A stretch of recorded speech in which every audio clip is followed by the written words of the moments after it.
Pressure को झेलने के लिए नेवी में क्या रूल्स होते थे या कैसे आप लोगों को सीखे?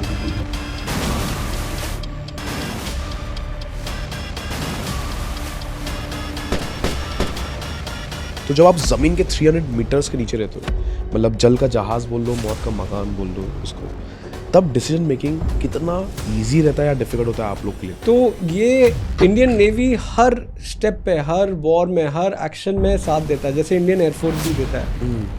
पर जैसे हम इंडियन नेवी का आप देखोगे तो 4 ब्रांचेस मेजर अगर मैं कहूँ तो, तीसरा आपका आ गया सबमरीन, जहाँ पे मैं था, जो पानी के नीचे ऑपरेट करता है। उसमें India is the one of those countries जिनके पास न्यूक्लियर सबमरीन है। आप 15 साल से SIP कर रहे हो? हाँ, कंसिस्टेंटली। तो उस टाइम ये कैसे ये डिसिप्लिन आपके अंदर आ गया कि पैसा आते ही पहले इन्वेस्ट करो? क्या थॉट था उसके पीछे? पानी में कैसे डिफाइन होता है कि यार ये यहाँ से चाइना होने वाला है या ये हमारा इतना ही बॉर्डर है? आपने तब डिसाइड किया जब आप कुछ नहीं थे। फॉर एग्जांपल आपने जस्ट जॉब चालू किया, बट आपके दिमाग में एक क्वेश्चन आ गया था कि मैं फाइनेंशियली फ्री कैसे हो पाऊँ जब मैं रिटायर्ड हो रहा हूँ। ये थॉट मेरे को लगता है सर सबके अंदर रहना चाहिए, बिकॉज आज बहुत लोगों को ये पता ही नहीं रहता कि यार ये भी हमें सोचना रहता है। पैसे की कमी होती है तो क्या क्या प्रॉब्लम्स होती है। पैसे तो हमें चाहिए, जैसे हमारे शास्त्र कहते हैं धर्म अर्थ काम मोक्ष। पूरा लेफ्ट साइड मुझे वायरल इन्फेक्शन, ब्रेन फीवर हो गया था 10 या 11 साल में, तो डॉक्टर्स ने कहा था कि मैं जिंदा नहीं रहूँगा। ऐसे कहीं लोगों ने बोला है, US के बड़े बड़े जनरल्स ने। खतरनाक वेपन और सर्विस पूरे आम मिलिट्री में नहीं है। हमारी ट्रेनिंग है ऐसे कि प्राण जाए पर वचन न जाए, वो भी आप देखो शास्त्र से ही है। करेक्ट। सिर्फ फौजियों के साथ नहीं है देवेंद्र जी। मैं जब डॉकयार्ड में था 2008 to 2010, वो भी मेरे लिए बड़ा चैलेंजिंग था, बिकॉज हम सबको पता है अगर लाइफ में आप सक्सेसफुल होना चाह रहे हो, चाहे वो हेल्थ हो, रिलेशनशिप हो या मनी हो, हर एस्पेक्ट में डिसिप्लिन एक सबसे ज्यादा इंपॉर्टेंट रोल प्ले करता है। लेकिन वही डिसिप्लिन लाने में सबसे ज्यादा कठिनाई भी हमें होती है, बिकॉज हम ला ही नहीं पाते हैं। आज की जो हमारे गेस्ट है कमांडर सुदीप, जो रिटायर्ड नेवी ऑफिसर है, कैसे उन्होंने अपने लाइफ में डिसिप्लिन की मदद से एक फाइनेंशियल फ्रीडम अचीव किया, कैसे उन्होंने अपने लाइफ में एक ऐसे ऐसे प्रोजेक्ट्स भी किए हैं जहां पे सबसे ज्यादा डिसिप्लिन उनको हेल्प किया है, प्लस एक नेवी ऑफिसर के लाइफ से क्या क्या हम सीख सकते हैं जो हमें हेल्प करेगा for growing in our life. ये पॉडकास्ट जरूर देखिए अपने फैमिली के साथ, प्लस नोट्स बनाते रहिए। और अगर आपको ये पॉडकास्ट पसंद आते हैं, ऐसे वीडियोस पसंद आते हैं, तो सब्सक्राइब और लाइक भी जरूर करना, ताकि उससे मेरा भी मोटिवेशन बना रहे। And enjoy this podcast.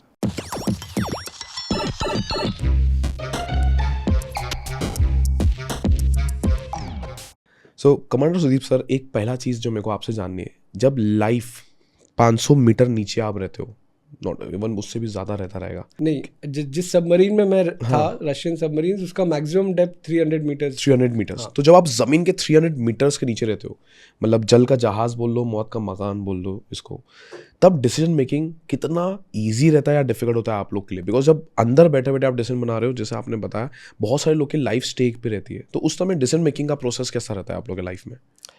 अगर आप मेरे पर्सनल एक्सपीरियंस से पूछोगे तो डिसीजन मेकिंग के लिए फर्स्ट आपको कॉन्फिडेंस चाहिए कि आप जो डिसीजन ले रहे हो वो 99.99% करेक्ट हो।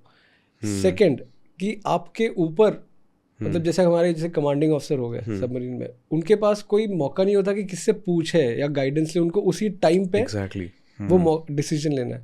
एंड थर्ड जो सबसे इम्पोर्टेंट है, जो मैंने भी फेस किया है, कि टाइम। जैसे अगर आप सपोज 250 मीटर नीचे हो या 300 मीटर नीचे हो, और वहाँ पे छोटा सा अगर एक फ्लडिंग हो गया या फायर हो गया या कुछ भी हो गया, सो इट मतलब विद इन फ्यू सेकेंड्स वो बहुत ही मेजर एक कैटास्ट्रोफिक, मतलब एक डिजास्टर में कन्वर्ट हो सकता है इजीली। तो आपको वो जो क्विक डिसीजन लेना होता है, दैट इज वेरी इंपॉर्टेंट। तो जिसके लिए आपका ट्रेनिंग, हमें जैसे ट्रेनिंग दिया जाता है सबमरीन्स के लिए, वो ट्रेनिंग प्रोसेस ही बहुत लंबा है, 1-1.5 साल लग जाता है आपको क्वालिफाई करने के लिए कि आप इंडिपेंडेंटली ड्यूटी करो। तो फॉर एग्जांपल मैं अगर आपको एक स्टोरी बताऊँ, मेरे लाइफ में 2007-8 की बात है, मैं जस्ट क्वालिफाई हुआ था, और उसके बाद में एक HOD। तो सबमरीन्स की यूनिकनेस क्या है कि वहाँ पे एज ए HOD भी आप ड्यूटी करते हो, आप ऑपरेशनल फ्रंट में रहते हो। तो जैसे मौत का मकान जो आपने कहा, वैसे मैं नहीं बोलूँगा, क्योंकि हमें ट्रेनिंग ही दिया जाता है कि हम सब कुछ सेफली करें, एंड आपके इक्विपमेंट्स एंड ऑल सब कुछ एफिशिएंटली फंक्शन करे, जिसके लिए हम जिम्मेदार हैं। पर कभी कभी मैल फंक्शन हो जाता है इक्विपमेंट, कभी कभी आप बाहर के एक्सटर्नल जैसे सी के अंदर है, आप नहीं कैसे क्या रिएक्ट करे आपको नहीं पता, तो कभी कभी इधर उधर हो जाता है। उसको हैंडल करने के लिए आपका ट्रेनिंग, तो एक मुझे इंसिडेंट याद आता है कि हम जैसे आपकी सबमरीन ऐसी है, ठीक है, तो या तो ऐसे ऐसे इसको ना वेट हम बैलेंस करते हैं पानी में, टैंक्स होती है बीच में, तो आप पानी डालोगे तो वो हैवी हो गया, नीचे चले जाएगा। जैसे ही आप हाई प्रेशर एयर से पानी निकालोगे तो ऊपर आ गया, लाइट हो गया, बेसिक कंसेप्ट। फिर आपका ये एंगल होता है, नीचे जाना है तो ऐसे, ऊपर आना है तो ऐसे। तो उसके लिए प्लेन्स होती है। तो एक बार ना मैं रात को 2:30 या 3 बजे ड्यूटी कर रहा था एज HOD। मैं HOD था इलेक्ट्रिकल और वेपन्स का पूरा, एंड और 3-4 लोग होते हैं अलग अलग पोस्ट पे ड्यूटी करते हैं, बाकी के सपोज आप पकड़ लो 70 लोग 60 लोग वो सो रहे हैं, क्योंकि उनको भरोसा है कि ये जो 3-4 लोग हैं वो अपना काम कर रहे हैं, और उनकी फैमिलीज जो बहुत दूर है उनको भी भरोसा है कि ये अपना सेफ है। और गवर्नमेंट या आपकी फौज उनकी ध्यान भी रखती है। करेक्ट। तो अभी जैसे हम लोग थे कितने, आई थिंक 9 मीटर पे, 9 मीटर्स को पेरिस्कोप डेप्थ कहते हैं। मतलब आप पानी के, ये पानी का सरफेस है, आप नीचे हो, आप ऊपर, आप शिप्स को देख पा रहे हो, आप सब कुछ देख पा रहे हो थ्रू पेरिस्कोप, पर आपको बाहर की दुनिया विजुअली देख नहीं पा रही, पानी के नीचे हो। हाँ, तो ऐसे हमें मेंटेन करना होता है। तो धीरे धीरे सबमरीन नीचे जाने लगी ऐसे। तो मेरा क्या फर्स्ट रिएक्शन जो हमें ये था कि हमें पानी ट्रांसफर करना है यहाँ से यहाँ, ताकि वो बैलेंस हो या ऊपर हो। करेक्ट। अब मैं कर रहा हूँ, बट वो और ऐसे जा रही है और ऐसे जा रही है। तो विद इन फ्यू सेकेंड वो पहले 20 मीटर पे गई।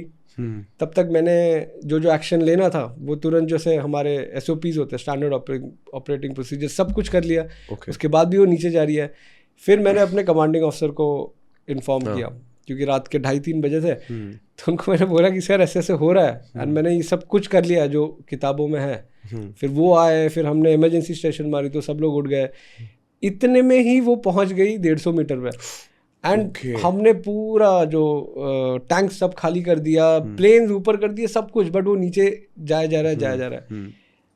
अब हमारे पास गिन के ऐसे देखा जाए तो 30 सेकेंड या 1 मिनट रहेगा, इससे पहले कि कुछ खतरनाक चीज ना हो। क्या हो सकता था सर, मतलब इसके आगे? लेट्स से अगर एकदम नीचे सी बेड पे टकरा जाता था, जैसे ही वो टकराएगी एंड आपके फ्लडिंग के, क्योंकि जो पाइपलाइंस है, हल है, वो बर्स्ट होने के चांस, बर्स्ट भी क्या, अगर आपका क्रैक भी आ जाता है ना, उतने प्रेशर पे आपका अंदर जो पानी रिलीज होगा फ्लडिंग से, पूरा फॉग हो जाता है। देन अगर आग लग गई, आपने 2013 या 14 में न्यूज़पेपर में पढ़ा होगा जो सबमरीन में एक्सीडेंट्स हुए थे हमारे। 2013 में जो एक सबमरीन में 18 पीपल हैड डाइड। फिर 2014 फरवरी में 2 ऑफिसर्स हैड डाइड। क्योंकि ये ना सेकंड्स में कन्वर्ट हो जाता है, आपका एक डिजास्टर हो जाता है अगर आप सही टाइम पे सही एक्शन नहीं लोगे। उसके बाद तो that is the, I would say, मतलब फौज हमें उस लेवल का ट्रेनिंग देती है कि एकदम स्ट्रेस वाले माहौल में भी क्विकली डिसीजन लो। हाँ, और उससे बड़ा स्ट्रेस क्या है कि आपकी जिंदगी, आपको ये नहीं पता कि आप अगले मोमेंट जिंदा रहोगे या नहीं रहोगे। एंड वो जज्बा जो होता है कि आपकी यूनिट, आपके जो टीममेट्स है, वो आपको, आपके सिर्फ टीममेट्स नहीं होते, वो आपके भाई से भी बढ़ के होता है।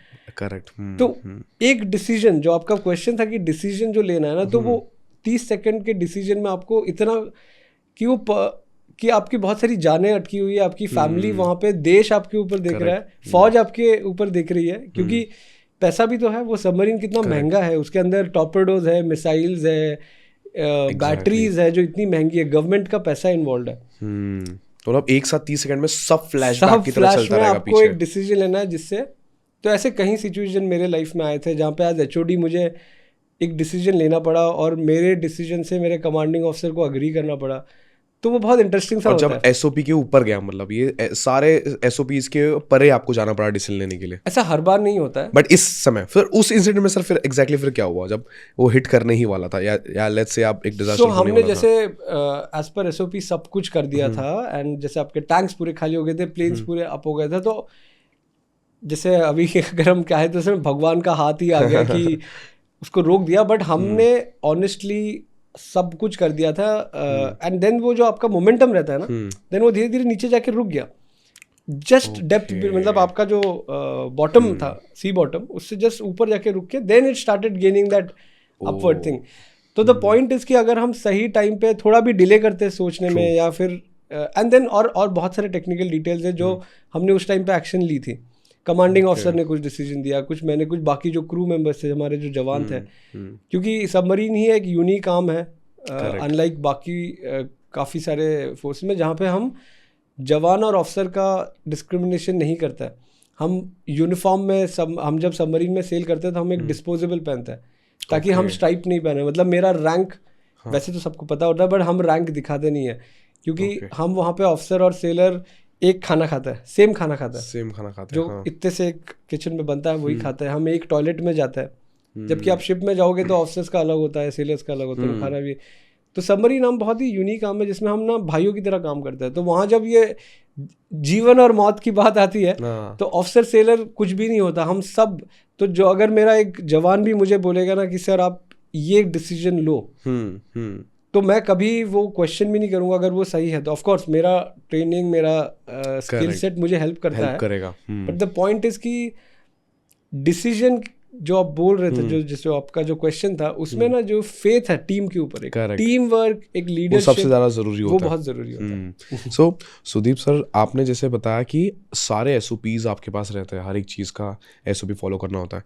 जब भी हम ट्रेनिंग या SOPs की बात करते हैं, हमेशा हम वेस्ट से ज़्यादा इन्फ्लुएंस होते हैं, यानी कि मैं US नेवी की बात कर रहा हूँ यहाँ पे। तो आज इंडियन नेवी कितना ज़्यादा इंस्पायर्ड है US नेवी से, उसके ऊपर आपका क्या टेक है? बिकॉज जैसे मैंने एक वीडियो भी देखा था US नेवी का कमांडर के, कि उनको सुबह उठने के बाद मोमेंट दे गेट अप, तो क्या काम करना चाहिए वो भी बुक में लिखा रहता है।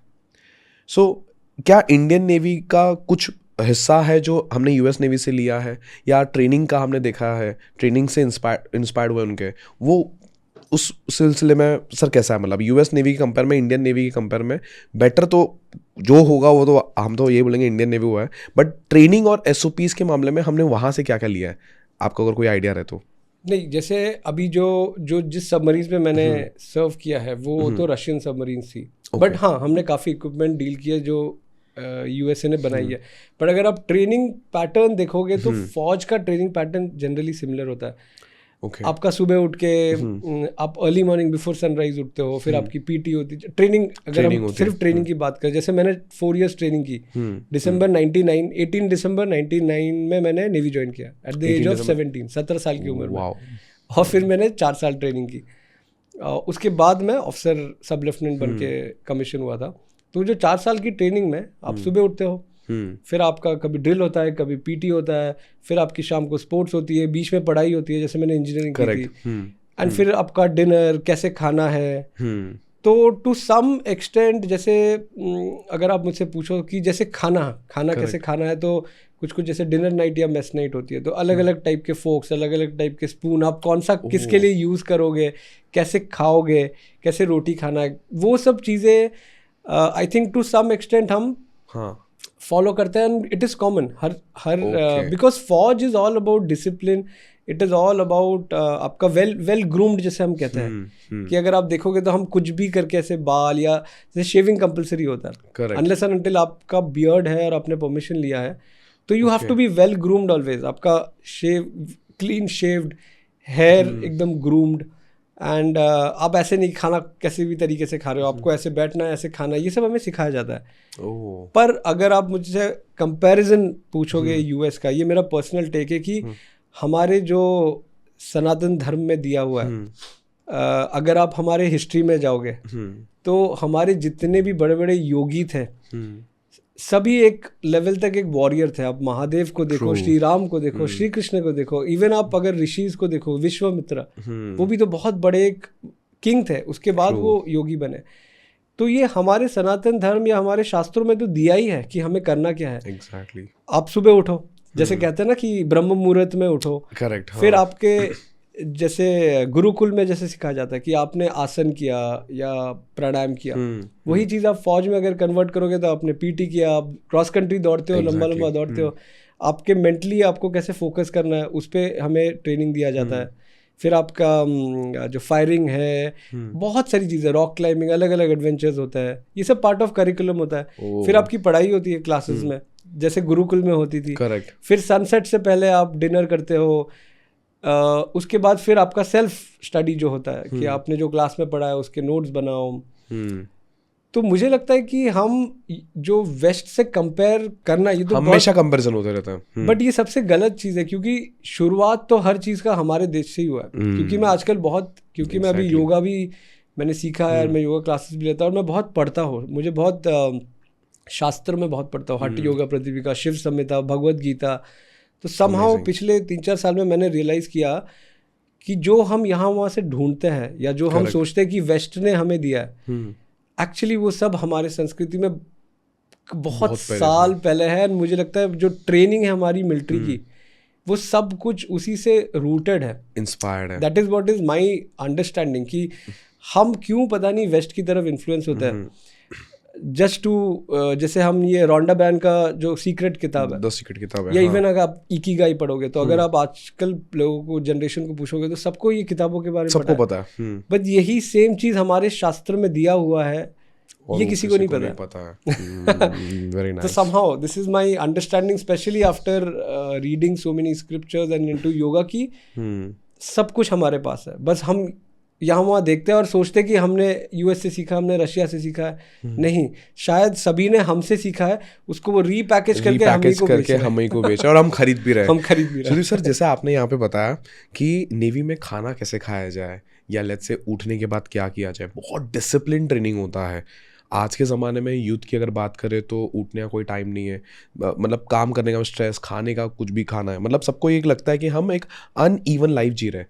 ये छोटे छोटे डिसिप्लिन इम्पैक्ट सही में इम्पैक्ट करती है आपके लाइफ में, और कैसे इम्पैक्ट क्रिएट करती है? मतलब खाना कैसे खाए, उससे मैं जंग लड़ने जाऊँ, एग्जांपल अगर मैं फौज का एग्जांपल लूँ, मैं कोई डिफिकल्ट सिचुएशन में डील कर रहा हूँ, उससे क्या लेना देना होता है? क्या ये छोटे डिसिप्लिन कितना मेजर इम्पैक्ट क्रिएट करते हैं लाइफ में? ओके, डिसिप्लिन मुझे ऐसा लगता है कि हर फील्ड में आपका डिसिप्लिन इंपॉर्टेंट है। जैसे अगर मैं कहूँ पतंजलि योग सूत्र का चैप्टर 1 श्लोका 1 फर्स्ट कहता है अथ योगा अनुशासनम, मतलब योगा का मतलब ही डिसिप्लिन है। अथ मतलब नाउ प्रेजेंट, योगा अनुशासनम मतलब डिसिप्लिन। सो अगर आप डिसिप्लिन्ड हो तो योगा आपका, आप योग कर ही रहे हो। It is yoga, yoga is a way of living. It is not आसन कर रहे हो, प्राणायाम कर रहे हो या मेडिटेशन कर रहे हो, इट इज आपका जीने का तरीका है। तो अगर आप शास्त्रों में देखो तो उन्होंने कह ही दिया है कि डिसिप्लिन है। दूसरा, अगर आप फाइनेंस, आजकल जैसे लोगों को पैसे कमाना है, तो अगर आप देखोगे कि डिसिप्लिन्ड वे में अगर आप इन्वेस्ट करो, इवन आप 500 रुपए से भी अगर शुरू करो, लेट्स से जैसे मैंने 17 साल की उम्र में फौज ज्वाइन किया और 21 साल में मैं कमाने, उससे पहले तो स्टाइपेंड मिलता था ट्रेनिंग में, बट जैसे मैं ऑफिसर बना और सैलरी आने लग गई। अब फौज में तो बहुत पैसा है नहीं, आप मल्टी मिलियनर तो नहीं बन रहे हो, आपने फौज ज्वाइन किया पैशन, देशभक्ति, सर्विस, सेल्फलेस सर्विस के लिए। बट जो आपका गवर्नमेंट या फौज ध्यान रखती है, आपको जो बेसिक सैलरी देती है, अगर आप उसमें से आपकी ज़रूरत है, आपके डिज़ायर्स हटा के बेसिक डिसिप्लिन वे में इन्वेस्ट करते हो, तो आज जैसे मेरी उम्र 43 है, तो इतने साल जो निकल गए, करेक्ट, वो डिसिप्लिन भी तो काम में ही आया, बिकॉज आपका पावर ऑफ कंपाउंडिंग जो होता है, जो आप कर रहे हो, जो कंपाउंड इंटरेस्ट आता रहता है, वो धीरे धीरे बढ़ता रहेगा। So that is one aspect कि आपने फाइनेंस में कर लिया। अगर आप जैसे खाने में मुझसे पूछोगे कि जैसे आपने खाने का पूछा, करेक्ट, तो हेल्दी ईटिंग जो हम कहते हैं, अब इसका मतलब ये नहीं कि मैं ज़िंदगी एंजॉय नहीं करता हूँ, या जैसे आजकल लोग सोचते हैं ना ये बर्गर पिज़्ज़ा खाओ और उसमें एंजॉयमेंट है, वो सबका अलग अलग टेस्ट है, या जैसे जिसको जैसे सबके पास अपना सेल्फ जो फ्री विल है कि जो उनका मन करे, जो अच्छा लगे वो करे, बट बैलेंस कहाँ पे हमें रोकना चाहिए। एंड दूसरा है कि हम किस हद तक उसको एंजॉय कर सकते हैं। आप पिज़्ज़ा खाओ, बर्गर खाओ, जैसे आपने कहा कि कभी भी उठो, कुछ भी करो, ठीक है, आप करते रहो कब तक? एक ऐसा टाइम आएगा जब आपका बॉडी, आपका हेल्थ, आपका मन आपको वापस देने लगेगा, बोलेगा कि बस और नहीं हो पा रहा। तो वैसे जीने का क्या मतलब है? अगर आप थोड़ा सा डिसिप्लिन लाओ और एक बेसिक स्ट्रक्चर के साथ जिंदगी जियो, तो आप पिज्जा बर्गर जिंदगी भर खा सकते हो, एंजॉय कर सकते हो। अब आराम से जैसे उठना है, आराम से उठो। Suppose you want to have a cheat day, आपको एक्सरसाइज नहीं करना है, तो जिंदगी भर आप आपकी इच्छाएं पूरी कर सकते हो डिसिप्लिन से, रेदर देन कि एक ही बार कर लो, मुर्गी काटने जैसा हो गया। एक बार सारे मजे कर लो, हेल्थ खराब हो गई, फिर तो आगे जाके बोलते ना मजबूरी में नहीं खा पाएंगे, या मजबूरी में ज्यादा देर तक आराम नहीं कर पाएंगे। करेक्ट। सो डिसिप्लिन में कोई बहुत जैसे मैं अपने जो दोस्त है या जैसे मेरी खुद की बेटी है या, तो ऐसा ज़रूरी नहीं, जैसे मैं खुद अर्ली मॉर्निंग राइजर हूँ कि बहुत साल हो गए मुझे ये सब करते हुए, और मुझे अच्छा लगता है ब्रह्म मुहूर्त में उठना, प्रार्थना करना। मैं सूर्यदेव से प्रार्थना करके ही मेरा दिन शुरुआत, मतलब योगा करने के बाद, मेडिटेशन के बाद मैं सूर्यदेव से प्रार्थना, फिर मेरे प्रार्थना की सीरीज चलते हैं। बट ऐसा ज़रूरी नहीं है कि ये सबको अच्छा लगे। ट्रू। तो जैसे कोई 7 बजे उठना चाहता है, कोई 9 बजे उठना चाहता है, किसी की वर्क रूटीन ही ऐसी है। सपोज कोई रात भर काम करता है और लेट उठ रहा है दिन में, तो मैं कहता हूँ ठीक है, उसी में डिसिप्लिन लाओ कि आप इतने टाइम, चलो आप 11 बजे उठे क्योंकि सर्कमस्टांसेस शायद ऐसी होंगी, बट 11 बजे उठ के आपने एटलीस्ट 15 मिनट दिया आपके हेल्थ के लिए, 5 मिनट दिया अपने मन के लिए, अपने आप के लिए, self care, self grooming, self respect, self love. Correct. थोड़ा सा हेल्दी खाया, 5 दिन करो, बाकी 2 दिन एंजॉय करो। So discipline every aspect of life. Sir आपने बताया कि नेवी वाले, जैसे आपने स्टार्टिंग में बताया कि जब आप ऑन सर्विस रहते हो बहुत ख्याल रखते हैं, फौज, सरकार या फौज बहुत अपने, हमारे ट्रूप्स हमारे भाई से बढ़कर रहते हैं, करेक्ट, और बहुत ध्यान रखते हैं। सर नेवी के बीइंग अ कमांडर क्या पर्क्स होते हैं जब आप ऑन सर्विस रहते हो और जब आप जैसे आप रिटायर्ड हो गए हो, तो क्या पर्क्स एक बेसिक दिया जाता है? ठीक है, एक्चुअली ये मैं तो सबसे पहले ये बता दूं कि ना, फौज जो है उसको हम कभी भी पैसे से लिंक नहीं करते, बिकॉज फौज तो हम यूनिफॉर्म या देशभक्ति उसके लिए ज्वाइन करते हैं। बट सिंस मैं फौज में 25 साल से हूँ, तो मैंने ये रियलाइज़ किया है कि हमारी जो फौज है या हमारी गवर्नमेंट है वो आपका बहुत ध्यान रखती है, फाइनेंशियली भी, क्योंकि आप एक लेवल ऑफ रिस्क लेते हो, आप आपकी फैमिली से दूर रहते हो, आप बहुत ही ऐसे जगह पे आप काम करोगे, जैसे आपका डेजर्ट हो गया या सियाचिन हो गया या पानी के नीचे हो गया। जितना आप रिस्क ले रहे हो और देश के लिए कर रहे हो, अननोन लोगों के लिए, तो उसके लिए आपका गवर्नमेंट ध्यान रखती है। ऐसा नहीं कि आपको बहुत ही आप करोड़पति या कुछ बन गए। करेक्ट। तो जो सैलरी देती है, दैट इज, वो तो आप गूगल पे डालोगे तो आपको पता ही लग जाएगा कितना सैलरी है। करेक्ट। अपार्ट फ्रॉम सैलरी आपके बहुत टाइप ऑफ अलाउंसेस होता है। Okay. तो जैसे मैं अगर अपनी बात करूँ तो जैसे मुझे टेक्निकल अलाउंस मिलता था क्योंकि मैं टेक्निकल ऑफिसर था। मैंने बीटेक किया, फिर एमटेक किया, फिर मैंने सबमरीन नाम ज्वाइन किया तो मुझे रिस्क अलाउंस मिलता था। फिर मैंने डाइविंग कोर्स किया था। ये भी सब एडिशनल चीज़ें हैं जिसके लिए तो मुझे डाइविंग अलाउंस मिलता था। करेक्ट। फिर जब मुझे एक दूसरे कंट्री में भेजा गया एक नेशनल प्रोजेक्ट के लिए, मुझे उसके लिए अलाउंस मिलता था। और वो मैं क्यों गया, क्योंकि मैं सिलेक्शन बेसिस पे आपका मेरिट, आपके मार्क्स, आपका परफॉर्मेंस, ये सब देखा जाता है, सब कुछ देखा जाता था और सिलेक्ट किया जाता था। सो जब आप सर्विस में रहते हो तो आपकी salary is again variable, because आपके अलाउंसेस अलग अलग हो जाते हैं जिस तरीके से आप आपका स्किल डेवलप करते हो, एंड अपस्किलिंग जो हम कहते हैं कॉर्पोरेट में। और उसको छोड़ के जैसे आपको राशन, एक अच्छी खासी राशन आपको गवर्नमेंट देती है आपके लिए और घर के लिए भी, कि सिर्फ आपके लिए? अच्छा, फैमिली के लिए। एक्चुअली एंटाइटलमेंट सिर्फ मेरा है, बट जितनी वो देते हैं वो मेरी घर भी, मतलब फैमिली वाले भी खा सकते हैं। वाओ। हाँ। एंड देन जैसे मुझे डाइविंग में एक्स्ट्रा राशन भी मिलता था, बिकॉज वो बहुत ही टफ काम था, तो वो एक जैसे यहाँ पे क्वेश्चन है, लेट्स से आप रशिया में एग्जांपल, और तो राशन आपके घर पे जाता था जहाँ पे आपकी फैमिली रहती थी, कि आप जहाँ पे सर्विस कर रहे रशिया में वहाँ पे आती थी? नहीं, ये अलग है। जब आप डेपुटेशन पे जाते हो तो अलग ही हिसाब किताब होता है, आपका पे बंद हो जाता है, then embassy of India page you, वो अलग है। अच्छा। बट बहुत कम लोग जाता है अब्रॉड, क्योंकि it's a selection basis and आपके प्रोजेक्ट के बेस, जैसे गवर्नमेंट अप्रूव करता है तो वो अलग ही एक चीज़ हो गया। बट जब आप फौज में हो, भारत में हो, और आप काम करो, तो जहाँ पे आपकी पोस्टिंग है, जहाँ पे आप पोस्टेड हो, वहाँ पे आपको राशन मिलता है। आपको खुद, मतलब जो सर्विंग ऑफिसर है या सर्विंग जवान है, जेसीओ है, उनको मिलता है। देन आपको घर मिलता है रहने के लिए। देन आपके ट्रांसपोर्ट या आपके बच्चों के एजुकेशन के लिए। तो ये सब तो आपके, और ऑफ सर्विस भी ये सब कंटिन्यू रहता है? जैसे लेट्स से आप आज रिटायर्ड हो चुके हो, तो घर, बच्चों की फीस और ये सब अभी कंटिन्यू रहती है? नहीं, आपको अगर आप जैसे एज एन ऑफिसर, मुझे मिनिमम 20 ईयर्स करना पड़ता है to get pension. Okay, 28 20 years, 20 साल। हाँ, 20 साल आपको करने पड़ता है एक पेंशन लेने के लिए। पेंशन भी बहुत अच्छा गवर्नमेंट देती है। Amazing. उसके ऊपर आपको कुछ कॉर्पस मिलता है, जो आपके बोनस, ग्रेचुइटी, लीव एंड 20 साल पूरा जो जमा हुआ है, लेट्स से पीएफ, जैसे कॉर्पोरेट में पीएफ जमा होता है 20 साल हाँ, तो पीएफ भी अगेन आपका वेरिएबल है कि आपने कैसे सेव किया, जैसे आपके रिस्पॉन्सिबिलिटीज क्या था, आप कितने मंथली सेव कर पाए। तो मैं अभी आजकल जो मेरे दोस्त है, कलीग्स है, जो यंग जो मेरे भाई है, उनको मैं वही समझाता हूँ कि फाइनेंशियल फ्रीडम जो एक है, जो आज मैं रिटायरमेंट के बाद फील करता हूँ, क्योंकि आज मैं जैसे योगा सिखा रहा हूँ, फ्रीलांस में टेक्निकल प्रोजेक्ट्स में भी हेल्प करता हूँ, फ्रीलांसिंग का भी, योगा वर्कशॉप्स लेता हूँ, मोटिवेशन वर्कशॉप्स लेता हूँ। बट देन वाई मैं ये अपना पैशन क्यों फॉलो कर पा रहा हूँ? बिकॉज मेरे पास कोई कंपल्सिवनेस नहीं है कि मैं जॉब करूँ। ट्रू।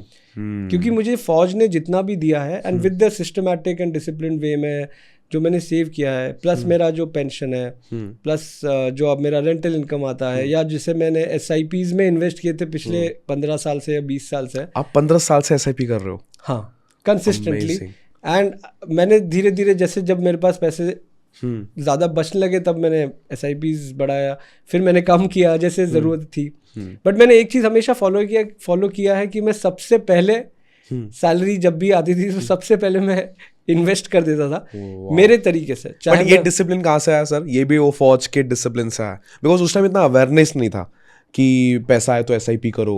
मतलब बहुत लोगों तो आज भी SIP नहीं पता है। तो उस टाइम ये कैसे ये डिसिप्लिन आपके अंदर आ गया कि पैसा आते पहले इन्वेस्ट करो? क्या थॉट था उसके पीछे? वो शायद मेरे सर्कमस्टांसेस है, क्योंकि मैं बहुत ही हम्बल बैकग्राउंड से बड़ा हुआ।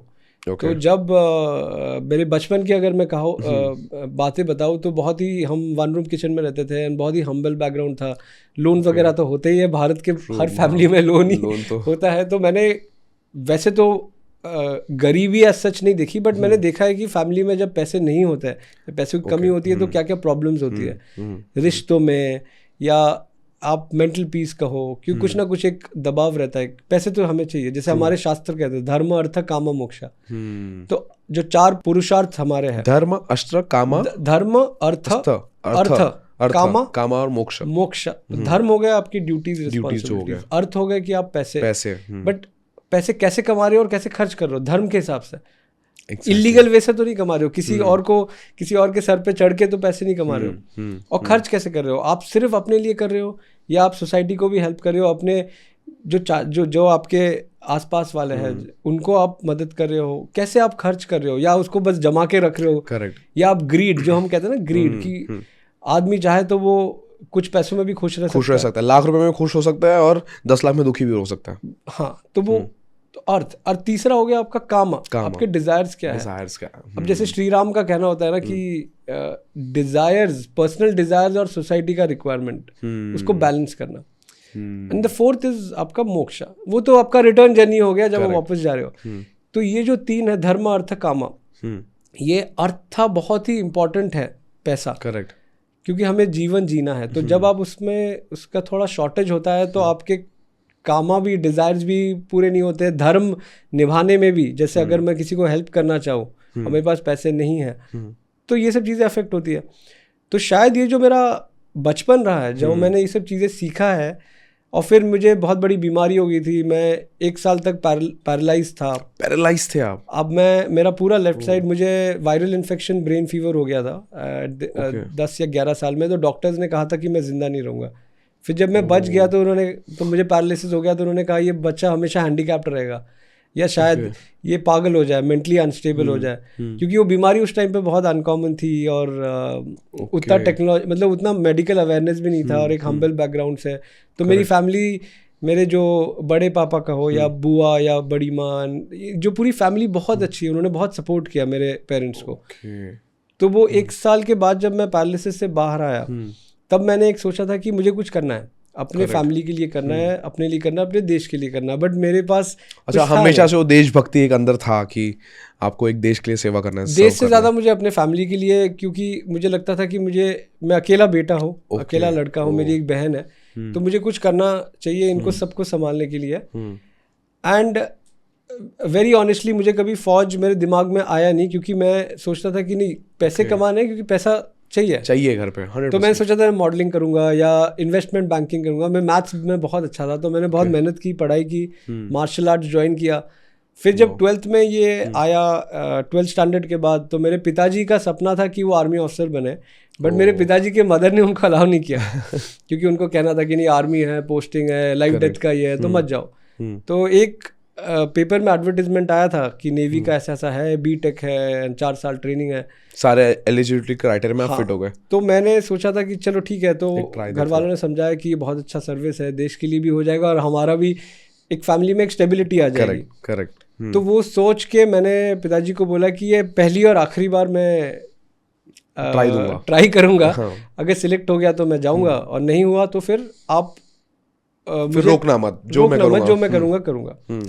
फिर तो मैं सिलेक्ट हो गया, सर्विस सिलेक्शन बोर्ड हुए थे बैंगलोर में अगस्त 99 में। उसके बाद मैंने जब कमाना स्टार्ट किया एंड वो फीलिंग तो फिर चेंज हो गया था कि आप देश के लिए कुछ कर रहे हो, passion, uniform and all. But then वो पैसे का जो आ रही है मुझे जो मिल रहा है, पहले तो मैंने अपनी ज़रूरतें, पेरेंट्स की ज़रूरतें पूरी की, जो लोन्स वगैरह थे उसको थोड़ा क्लियर करना शुरू किया।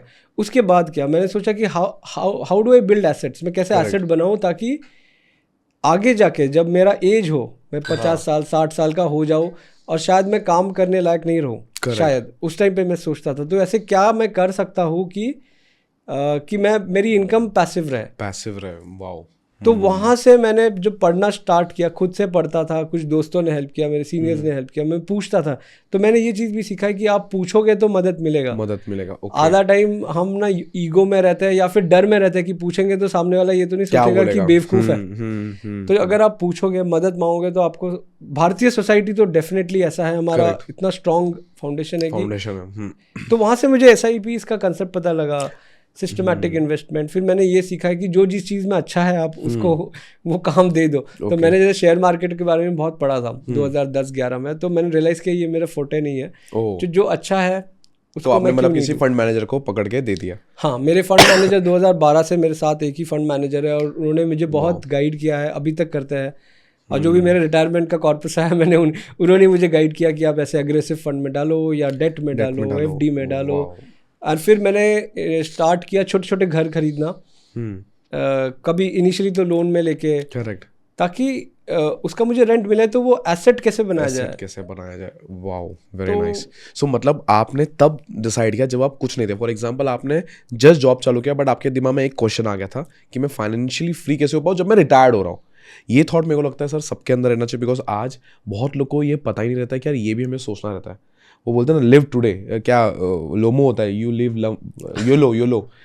Only once. एक ऐसा कॉन्सेप्ट है कि आज जी रहे हो, आज जम के कमाओ, जम के खर्चा करो, यू लिव ओनली वंस। तो ये कॉन्सेप्ट में हमारा यूथ सबसे ज़्यादा डिस्ट्रैक्ट हो रहा है, मुझे लग रहा है। तो बहुत अमेजिंग जर्नी रहा जहाँ पे आप फाइनेंशियली अवेयर भी थे, सीनियर से जाके आपने पूछा, और फिर धीरे धीरे आपने अपने फाइनेंशियली के टूवर्ड्स भी जर्नी बिताई और वहाँ पे सर्विंग भी चल रहा है। सर यहाँ पे जब हम बात करते हैं इंडियन नेवी की, मैं थोड़ा सा कन्वर्शन को घुमाता हूँ यहाँ पे। जब भी देश सेवा की बारे में बात आती है, आर्मी ऑफिसर एक सबसे पहला दिमाग में चीज़ आता है। जैसे मेरा भी एक हमेशा से सपना रहा था आर्मी ऑफिसर में जाने का। मैं जा नहीं पाया क्योंकि अगेन मेरे फैमिली में सेम जैसे आपके फादर का सिचुएशन था और मेरा सिचुएशन था, मेरे को जाने नहीं दिया गया, छोटा बेटा था और वो सब। तो जब भी देश सेवा की बात आती है, आर्मी ऑफिसर ही दिमाग में आता है सबसे पहले, चाहे वो बच्चा हो चाहे वो बूढ़े हो। इंडियन नेवी कहीं ना कहीं मुझे लग रहा है अंडररेटेड होते हैं, ऐसा मेरा पर्सनल थॉट है। ये एक इंडियन नेवी कितना कंट्रीब्यूट करता है देश सेवा में, ये मैं एक इंडियन नेवी ऑफिसर को ही पूछना चाह रहा हूँ। इसका मैं एक बहुत ही छोटा सा एक जवाब दूंगा कि अगर आप हमारे भारत का मैप देखो तो आप बताओ कि हमारे जो टेरिटरी कितने एरिया पानी से सराउंडेड है और कितना एरिया लैंड से है। ऑलमोस्ट सब कुछ है पानी से ही तो आप सोचो कि इंडियन नेवी कितना इंपॉर्टेंट है। ट्रू। पर हमने हमारे जो मेजर जिससे हम अपने देश की रक्षा करते हैं, या जैसे हम भी जानते हैं कौन से देश की हम बात कर रहे हैं, वो हमारे लैंड बॉर्डर्स में आते हैं। और आर्मी ने बहुत एक्शन देखा है, जो बहुत जैसे कारगिल वॉर हो गया या तो ये इंडियन नेवी हर स्टेप पे, हर वॉर में, हर एक्शन में साथ देता है, जैसे इंडियन एयरफोर्स भी देता है। बट जैसे हम इंडियन नेवी का आप देखोगे तो 4 ब्रांचेस मेजर अगर मैं कहूँ तो, एक तो आपकी शिप्स हो गए जो पानी के ऊपर रहती है, एंड उसमें भी अलग अलग टाइप के शिप्स होती है, destroyer, aircraft carrier. Aircraft carrier में आप planes and fighter planes carry कर सकते हो, आप बहुत दूर तक जा सकते हो एंड वहाँ से फाइटर प्लेन लॉन्च कर सकते हो। फिर आपके अलग अलग जैसे मिसाइल्स, एंड मिसाइल्स तो आप कहाँ से कितने रेंज तक आप लॉन्च कर सकते हो। देन नेक्स्ट आपका आ गया आपका एविएशन ब्रांच। हमारा नेवी का एविएशन ब्रांच भी है, जिसके पास फाइटर प्लेन्स है, फाइटर पैलेट्स है, चॉपर्स है, एंड वो भी ऊपर एयर पर भी ऑपरेट करता है। तीसरा आपका आ गया सबमरीन्स, जहाँ पे मैं था, जो पानी के नीचे ऑपरेट करता है। उसमें India is the one of those countries जिनके पास न्यूक्लियर सबमरीन्स है। तो हम न्यूक्लियर पावर में भी गिने जाता है। एग्जैक्टली जो बहुत कम कंट्रीज, बहुत ही कम, अगर आप देखोगे ये सब इंफॉर्मेशन गूगल में है। और चौथा है हमारे पास मरीन कमांडोज है, जो लैंड पर भी ऑपरेट कर सकता है या पानी पर भी ऑपरेट कर सकते हैं, पानी के नीचे भी ऑपरेट कर सकता है। तो इतना यूनिक फोर्स है इंडियन नेवी। और अगर मैं अपना जर्नी बताऊँ, क्योंकि मैंने सबमरीन में मैं रहा हूँ, मेरा पेरेंट कार्डर था या पेरेंट आर्म था, डाइविंग मैंने किया है, मैं एक स्काई डाइवर भी हूँ, मैंने एडवांस स्काई डाइविंग भी किया है। और नेवी ने मुझे बहुत जैसे रॉक क्लाइंबिंग कराया है और माउंटेनिंग, मैंने हर चीज़ कराया है। नेवी ने मुझे बहुत अपॉर्चुनिटीज़ दिया है, इस अपॉर्चुनिटीज़ से मैं ग्रो किया हूँ। सो इसमें मैं आपके 2 क्वेश्चन बताना चाहता हूँ। एक जो आपने कहा ना, वो क्या टर्म यूज़ किया था आपने, योलो, यू लिव वंस। तो अभी मैं अपनी अगर स्टोरी कहूँ तो मैंने ऐसा कुछ भी जो मुझे याद आ रहा है कि मैं इतने सारे कंट्रीज़ घूम चुका हूँ, मैं इतने सारे एडवेंचर एक्टिविटीज़ कर चुका हूँ, हर चीज़ कर चुका हूँ, साथ साथ में पैसा भी मैंने सेव किया, इन्वेस्ट किया है, जो डिसिप्लिन। तो इसमें अगेन घूम फिर के आपका पहला क्वेश्चन आता है डिसिप्लिन। मैंने कहीं पर भी लाइफ में कॉम्प्रोमाइज़ नहीं किया है एंजॉयमेंट पर। ओके, क्योंकि मैं भी बिलीव करता हूँ कि आज आप जिंदा हो, अगले मोमेंट का आपको पता नहीं है कि आप रहोगे कि नहीं।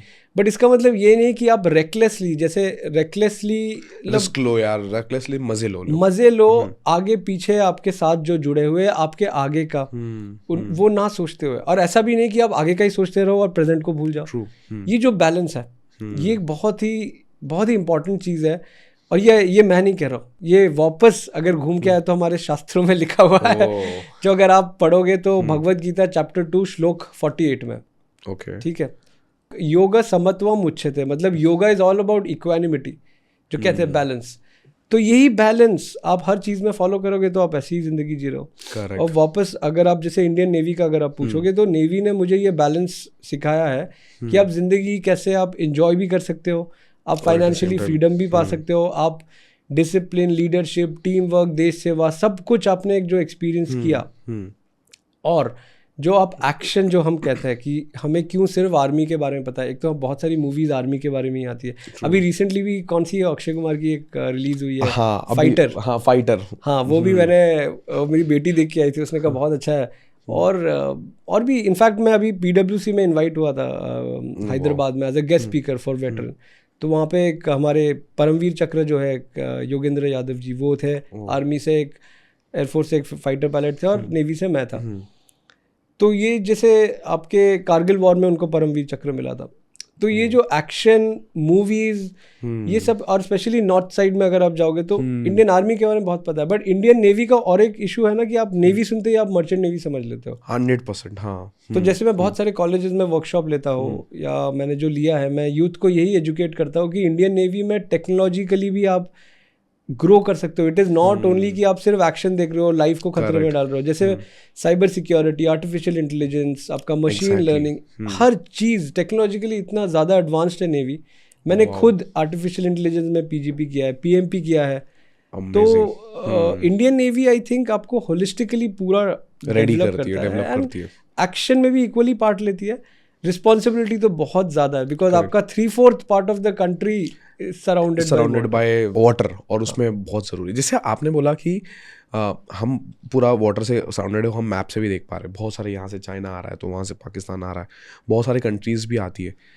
जैसे ये होता है ना, फॉर एग्जांपल लेट्स से जब हम बॉर्डर की बात करते हैं, मैं पंजाब गया था तो वहाँ पे मैंने वो बागा बॉर्डर गया था, तो दिखता है कि यार ये गेट है, इसके बाहर पाकिस्तान है, तो समझ में आता है। पानी में, क्योंकि आप सबमरीन में रह चुके हो, पानी में कैसे डिफाइन होता है कि यार ये यहाँ से चाइना होने वाला है या ये हमारा इतना ही बॉर्डर है?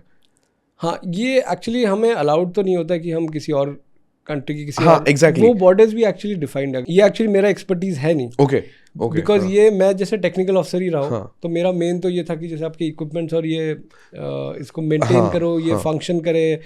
बट ये बॉर्डर्स भी डिफाइंड होती है कि कितने नॉटिकल माइल्स तक आपका एरिया है, कितने नॉटिकल माइल्स तक फ्रेंडली एरिया है। ओके। और ये पानी के नीचे एक्चुअली तो कुछ पता नहीं लगता। But then you have an idea, because आपका मैप है, आप कहाँ पे जा रहे हो, तो आप कितने मतलब क्या आप उनके एरिया में एनक्रोच कर रहे हो। ट्रू, इंस्ट्रक्शंस आपको एकदम क्लियर रहते हैं कि कहाँ तक हम जा सकते हैं। हाँ, बट देन इसमें एक और कैच है कि सबमरीन को साइलेंट सर्विस कहा जाता है। क्योंकि आप 200, 250, 300 मीटर में जब आप रहते हो तो सबमरीन को डिटेक्ट करना बहुत मुश्किल है। अगर आप वर्ल्ड वॉर 2 का जो पूरा गेम बदला था सबमरीन्स के कारण, जो जर्मन यू बोट्स होती थी, तो वॉर का पूरा सिनारियो सबमरीन ने चेंज कर दिया था। तो इसलिए सबमरीन को कहा जाता है एक डेडली वेपन। एंड ऐसे कई लोगों ने बोला है, यूएस के बड़े बड़े जनरल्स ने, कि सबमरीन जैसा खतरनाक कुछ वेपन और सर्विस पूरे आम मिलिट्री में नहीं है। क्योंकि आप फायर करते हो या आपने टारगेट डिटेक्ट किया, आपने मिसाइल फायर किया, आपका लोकेशन वैसे ही पता लग गया, उसके बाद आप नीचे चले जाते हो, वहां आपको डिटेक्ट करना बहुत मुश्किल है। Exactly. So it's a silent service. True. तो इसलिए लोगों को दिखता नहीं है। दिखता आज से दिखना चलोगा। सर मेरे को एक बात बताओ, कोई ऐसा मिशन जहाँ पे, कोई ऐसी कहानी जहाँ पे कोई डेडली हादसा या ऐसा कुछ जहाँ पे आपकी पूरी ट्रेनिंग काम आ गई थी उसको केटर करने के लिए, कोई ऐसा सिचुएशन क्रिएट हुआ रहेगा? आई मीन वॉर जैसा सिचुएशन हो सकता है, या कहीं आपने कुछ चैलेंजेस फेस किए जहाँ पे पूरी जिंदगी भर की ट्रेनिंग वहाँ पे लग गई थी? सबमरीन्स में तो ऐसे बहुत सारे इंसिडेंट बहुत है कि 2006 से मैं था, एज अ ट्रेनी था। बट अगर जैसे आप मुझसे पूछोगे तो शायद मैं आपको एक इंसिडेंट बोल सकता हूँ, बट वो सबमरीन में से रिलेटेड नहीं है। बट समवेयर जैसे आपके लाइफ का बेसिकली लाइफ या सर्विस के आप बोल रहे हो? सर्विस बेसिकली सर्विस में जब आप थे। हाँ। और कोई ऐसा जहाँ पे आपने कुछ मतलब जहाँ पे देश का सेवा आप कर रहे थे और ऐसा कुछ डेडली थ्रेटनिंग इंसिडेंट हुआ रहेगा आपके लाइफ में जहाँ पे सारी ट्रेनिंग काम आई आपकी पूरी? ऐसे तो बहुत सारे हैं। जैसे मैंने बहुत सारे मेजर प्रोजेक्ट्स किए हैं। सबमरीन में रह के प्रोजेक्ट्स करना इज अ बिग थिंग, मतलब उसमें बहुत सारे रिस्क भी इन्वॉल्व होते हैं। बट अगर मैं आप मुझसे कोई पर्टिकुलर एक इंसिडेंट पूछना चाहोगे तो शायद मैं आपको ये बता दूं, जैसे कोविड का जो टाइम था 2021 का टाइम, पीक कोविड, जो बहुत सारे लोग शिकार हो रहे थे कोविड के, तो उस टाइम पे मैं इंडियन कोस्ट गार्ड में मुझे डेप्यूटेशन पे भेजा गया था। ओके। वो शिप पे था मैं, और वो थी एक पोल्यूशन कंट्रोल वेसल। तो कोस्ट गार्ड का रोल अलग है, नेवी का रोल अलग है। तो नेवी आपका मेनली वॉर, वो और भी डीप जाती है। कोस्ट गार्ड आपका पेट्रोलिंग मेनली करती है, आपका स्मगलिंग, ये वो भी किसी हद तक हम लोग अपने बॉर्डर को डिफेंड ही कर रहे हैं 100%। करेक्ट। सो मैं कोस्ट गार्ड में था, तो एक ऐसा सिचुएशन था, एक टाइम की बात है कि उस टाइम पे लोगों का मोराल, जो टीम आपकी जो टीम है, मैं उधर भी एचओडी था, मैं बहुत बार एचओडी टेन्योर्स कर चुका हूँ, तो आपके टीम का मोराल बहुत डाउन था क्योंकि घर पे बीमार है, आप दूर हो घर से, फैमिली से दूर हो, आपको सेलिंग करनी पड़ रही है, और कोस्ट गार्ड में बहुत सेलिंग होती थी। ये एक एस्पेक्ट था। सेकंड था कि वो मानसून का सीजन था, सी बहुत रफ था, मतलब बहुत ज़्यादा रफ होता है, और सी में आप पूरा रोलिंग पिचिंग करते रहते हो, उल्टी होता है, आप स्टेबल नहीं रहते हो। करेक्ट। ऐसे एक सिचुएशन में हमें एक बहुत ही लीन पीरियड मिला था, 1 हफ्ते का, जिसमें हम इक्विपमेंट थोड़ा मेंटेन करें क्योंकि बहुत डिफेक्ट्स चल रहे थे। करेक्ट। और उस टाइम पे जब हम हार्बर में थे तो मेरे टीम में काफ़ी सारे लोगों ने बोला कि हमें छुट्टी जाना है, घर पे रिक्वायरमेंट है, बिकॉज इतना सिचुएशन ही वैसा चल रहा था, सिचुएशन ही ऐसा था। तो मैं एचओडी था, मैंने अपने बंदों को छुट्टी दे दिया, मैक्सिमम बंदों को। अच्छा। तो मतलब 50% बंदों को छुट्टी दिया, मेरा जो डेप्यूटी था उनको छुट्टी दिया, मेरे जो डाइवर्स मेरे अंडर थे सब छुट्टी पे थे, क्योंकि 1 हफ्ते का लीन पीरियड था और मेरे पास कुछ टीम थी और हमने मशीन सब खोल के रखा था, काम चल रहा था, डॉकयार्ड थे, और मैं था। करेक्ट। तो सब हो रहा था। और उस टाइम पे हमें एक फ़ोन आया कि श्रीलंका के बॉर्डर में पानी में एक बहुत मेजर एक एक्सीडेंट हो गया, एक ग्रीक वेसल का, मर्चेंट शिप है जिसमें कुछ 3 लाख टन से ज़्यादा क्रूड ऑयल है, एंड उसमें लोग हैं, ब्लास्ट हो सकता है, और उससे ही बड़ा खतरनाक है अगर आपका ऑयल आ गया, पोल्यूशन हो गया, वो ऑयल निकल गया, तो आपका वो जो क्लीनिंग में कई साल लग जाएंगे, वो पूरा का पूरा नॉन ऑपरेशनल हो जाएगा। तो रिक्वेस्ट आया था श्रीलंकन गवर्नमेंट से इंडियन गवर्नमेंट के पास, और उस टाइम पे हमारी ही शिप को बोला गया कि हाँ कि जाओ। अब वो एक सिचुएशन था कि आपके पास आपके टीम के कहीं, जो ऐसे हम कहते हैं ना कि दिग्गज लोग सब छुट्टी पे है, ऑफिसर कोई है नहीं, डेप्यूटी वगैरह कोई भी नहीं था, मैं अकेला था। जो बाकी जो मेरे टीममेट थे अच्छे थे, सभी अच्छे थे, ब्रेव थे, पर उन्होंने कहा कि सर हम कैसे करेंगे इतना बड़ा मिशन, आधी टीम के साथ, मशीन्स डाउन है, और कमांडिंग ऑफिसर ने बोला ऑर्डर आया तो हम फौज में मना तो करते नहीं है, हमारी ट्रेनिंग है ऐसे कि प्राण जाए पर वचन न जाए, वो भी आप देखो शास्त्र से ही आया। करेक्ट।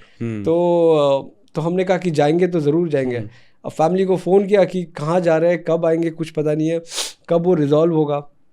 वो जो मिशन था कि इतना जो आपका रफ सी कम टीम, मोरल डाउन लोगों का, बिकॉज घर में सबका कुछ ना कुछ चल रहा है। हम श्योर नहीं थे कैसे जब हम वहाँ पे उस एरिया में पहुँचे, पूरा आग, और वो आपको सबमरीन शिप को आपको शिप के पास लेके ना आपको फायर फाइटिंग करना था। उसमें एक ऐसा सिचुएशन आया था कि डाइवर्स को ऑनबोर्ड जाना है, मतलब जो जलते हुए शिप में जाना है, और पूरे उस शिप में मैं अकेला डाइवर था। तो जब मुझे भी कहा गया तो मैं, जैसे मैंने कहा, हम मना तो कर ही नहीं सकते कि जब आपको पता है कि खतरा है फिर भी हम जाते हैं। करेक्ट। वो जो एक सिचुएशन था, आई थिंक मुझे काफ़ी चैलेंजिंग लगा था कि 1 महीना लग गया था, और उसमें से काफ़ी दिन हम फैमिली के साथ टच में नहीं थे।